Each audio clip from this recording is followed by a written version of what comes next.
Now, it was all going on overnight because last night American President Joe Biden took aim at his Republican rival Donald Trump during his State of the Union address to Congress. Former Republican president tells Putin, quote, "Do whatever the hell you want." That's a quote. A former president actually said that, bowing down to a Russian leader. I think it's outrageous, it's dangerous, and it's unacceptable. He was on fighting form, and he also, of course, faced accusations of being too old. So he hit back at his critics.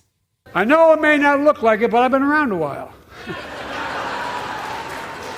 When you get to be my age, certain things become clearer than ever. Whether young or old, I've always known what endures. I've known our North Star. The very idea of America is that we're all created equal and deserves to be treated equally throughout our lives. We've never fully lived up to that idea, but we've never walked away from it either. And I won't walk away from it now. I'm optimistic. Well, it happened while we were all asleep, and I only caught a little moment of it this morning as I was getting up. But it did seem to me to be on extremely good form. Let's see what the US thinks of it. We'll talk to US's political analyst, Eric Ham. Good morning, Eric. What did you think? I thought he was on very, very good fighting form. Well, I thought Joe Biden was fiery. He was energetic. He was engaging. He was all of the things that I think he needed to be. But more importantly, we know that there have been an enormous amount of criticism over Joe Biden's level of fitness to serve as president of the United States. What we saw tonight, I think, helped erase a lot of those concerns. The question going forward is, are we going to see this Joe Biden over the next 8 months through November? And will it be enough, even if he is on good form, and he was full of humour, even about things like his age, which is clearly a bit of a problem, would it ever be enough to beat Trump at the moment, who is doing very, very well in the polls?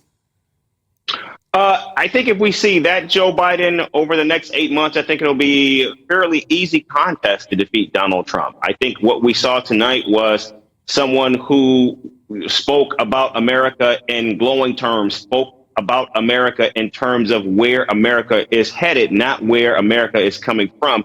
And he gave a vision for the nation, but he also spoke about the enormous amount of achievements that his administration has accomplished. But also what he did was he spoke directly to his critics. He leaned into the issue of age. He leaned into the issue of the Israel-Hamas conflict and those who don't support his policy. He also leaned into the issue of immigration and also many of those Republicans who don't want to see him as commander in the chief. And so I think we saw a president tonight who spoke to his base, who spoke to the American electorate, who's very wary, but also spoke to the opposition. And I think he did it in a way that was refreshing, that was creative, and in many ways it was funny and reassuring.